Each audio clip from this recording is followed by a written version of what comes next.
What's up, guys? It is day 14. Now today I'm going to do something a little bit different. Instead of showing you how I make the beat, I'm going to show you some of my Maschine to Ableton process. Now if you don't know, I make all of my beats in Maschine, but to do my mixing and arrangement, I'll export everything out of Maschine and import it into Ableton. So I've already got this beat going and we'll take it from here. So this is the beat that I've got.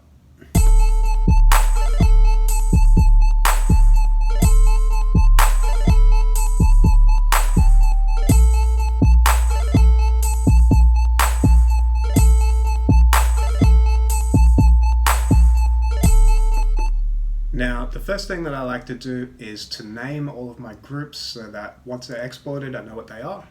So I've got this sample loaded up into two groups. My drum kit I will keep named as it is. This is my lead synth, and this is just a bit of percussion. Okay, so to save space, one of the things I do is export things from the longest loop length to the shortest loop length. Now you can see here that my sample and my percussion is only 2 bars and 1 bar, but my lead synth and my drums are both 8-bar loops. So we'll start off with my drums. I'm going to export them as sounds rather than a whole group because I like to have a bit more options when I do my mixing and arranging. Now you can see I'm actually only using these 2 sounds, just a kick and a clap. So let's export those. Command E to get your export window open. Now with scenes, I've only got the one scene, so we'll leave that as selected. For my source, I want to select a sound. Then I want to uncheck everything that I'm not using. The only thing I want checked is this Think About It kit. When I expand this, you can see I'm just exporting these 2 sounds. Next thing you want to do is pick where you want to export everything to. So I keep everything in the one project folder. There we go. And 99% of the time, these are my settings. I generally don't normalize or loop optimize. And let's do our first export. Okay, so the next thing I want to export is this synth. So again, Command E. The synth I want to export as a group. So again, we deselect everything except for this synth. The folder will stay the same, so we can just hit export. Now the next thing that I'll do is I will delete these 2 groups. Shift, erase, we want those 2 groups. Now that the longest loop length is 2 bars, everything I export from here on will only be 2 bars long. So Command E, we want group, we want our 2 samples and the percussion. So that's our last export. There are all the sounds that I wanted exported inside the project folder. Okay, from here we move on to a new Ableton Live project. I will delete these 2 MIDI tracks because I'm not using them. I'll start importing everything we exported from Maschine. Okay, so I'll select these 2 samples. If I hit Command, it will put them onto 2 different tracks. I like to import everything in the order I'm going to use it. So the next thing I'll import is a synth. Then I will import my 2 drum sounds. Again, Command to put them on different tracks. And finally, this percussion. The first thing I'll do is set my project BPM, which is 124. The next thing I'll do is I will name all of my tracks. It's a good habit to get into.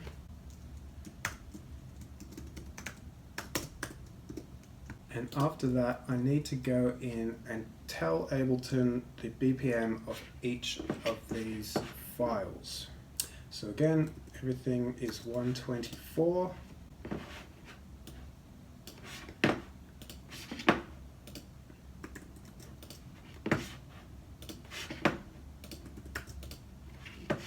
Right, with that all done, we'll give it a listen.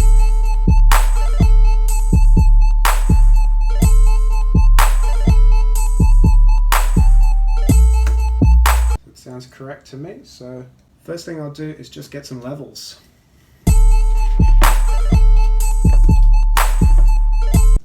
Now everything had a basic mix done inside Maschine, but it's all coming in a bit too loud here, so we'll just turn it down a little. You see we're no longer peaking.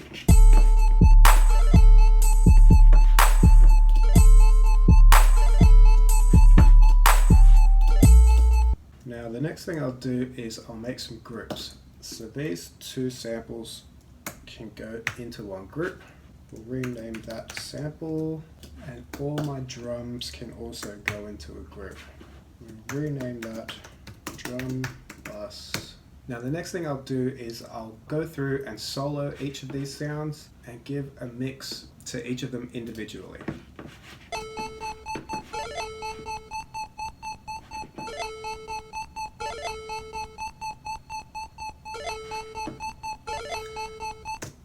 So let's chuck an EQ on that. As you can see, there's a ton of bass information that we just don't need, so I'll get rid of all of that.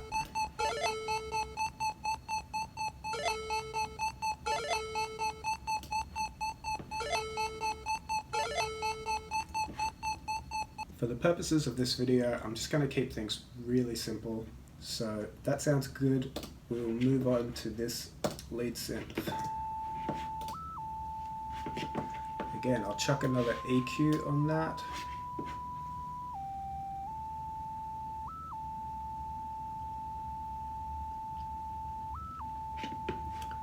The visualizer gives me a really good idea of what's actually going on. And you can see when the synth starts at the beginning, again, there's a ton of bass information that we just don't need. So I will again get rid of that.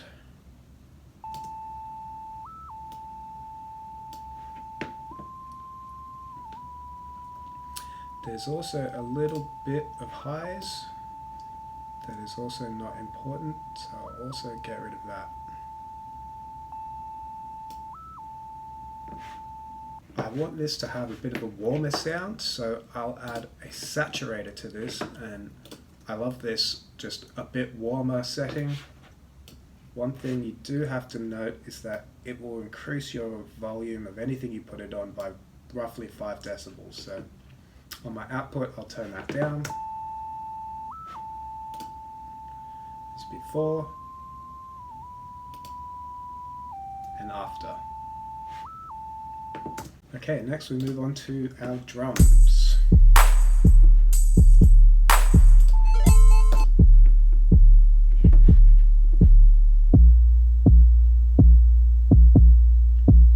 I think that kick sounds awesome, so I'm not going to do anything to that.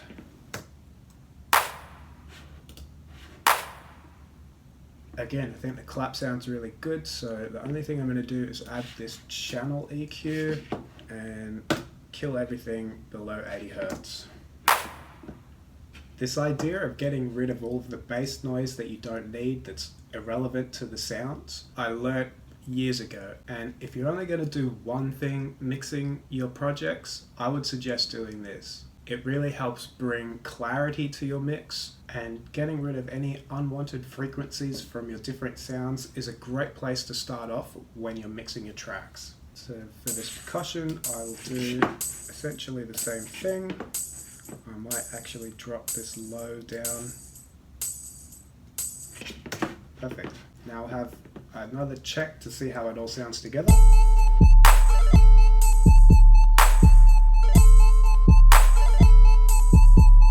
Now the difference is very subtle, but when you keep moving further along in your mix, doing this stuff at the beginning will really help. So the next thing I want to do is add this drum bus audio effect onto my drum bus. Now they brought this effect into Ableton quite recently, and what it really does is just combine a bunch of other effects that you might use when mixing your drums. Now this is it before the drum bus, and this is it after.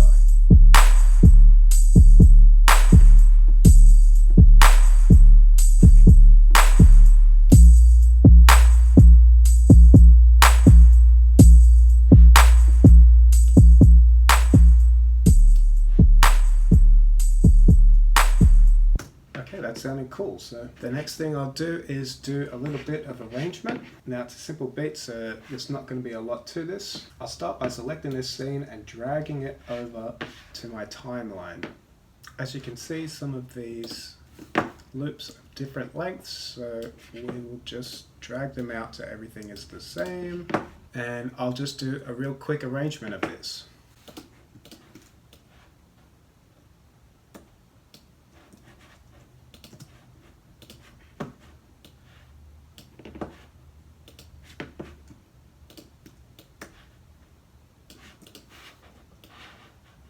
Okay, so in doing my arrangement, one thing I noticed that I wanted to add was a delay to this lead synth.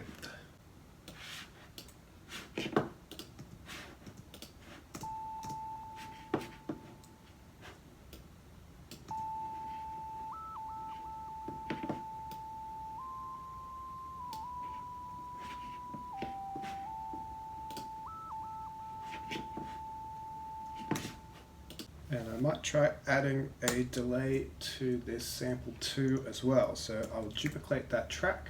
We'll get rid of all the parts that I don't want the delay on. Get rid of the parts from the track that won't have a delay on it. And I will add the delay to this track. Now I could easily add the delay to the original track and automate when it comes in and out, but this is just an old habit and it's just the way I prefer doing it.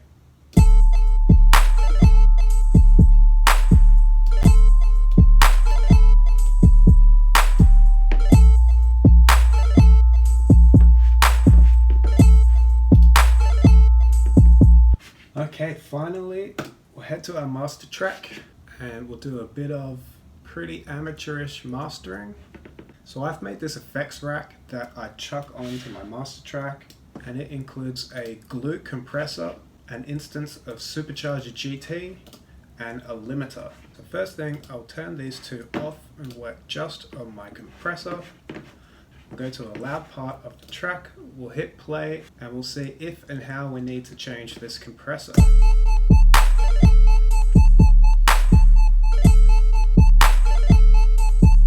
Now the way I use this compressor is essentially like a soft limiter, and like it says, it's just there to catch the peaks.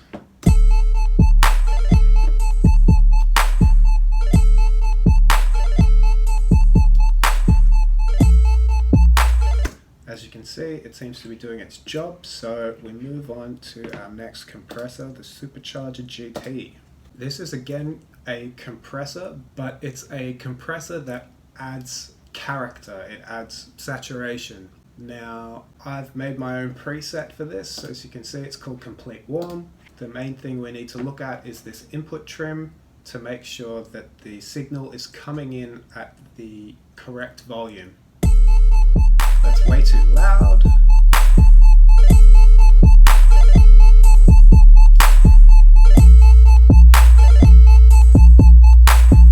That's a lot better, but I think for this track it's maybe adding a bit too much saturation, so I will add some dry signal to this.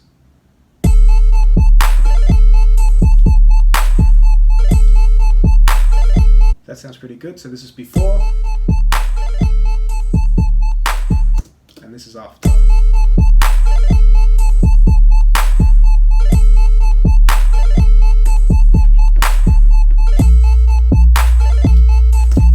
The next thing and the last thing we will do is to turn on this limiter.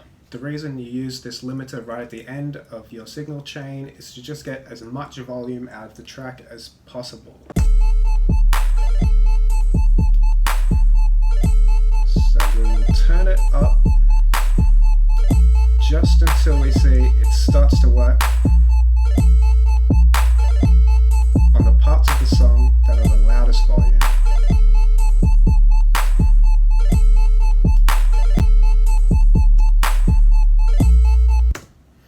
There you go. So essentially that's it for my mixing and mastering process and how I get everything from Maschine into Ableton. And yeah, I suppose the last thing we need to do is to throw some cuts on this. So let's get to that.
Good.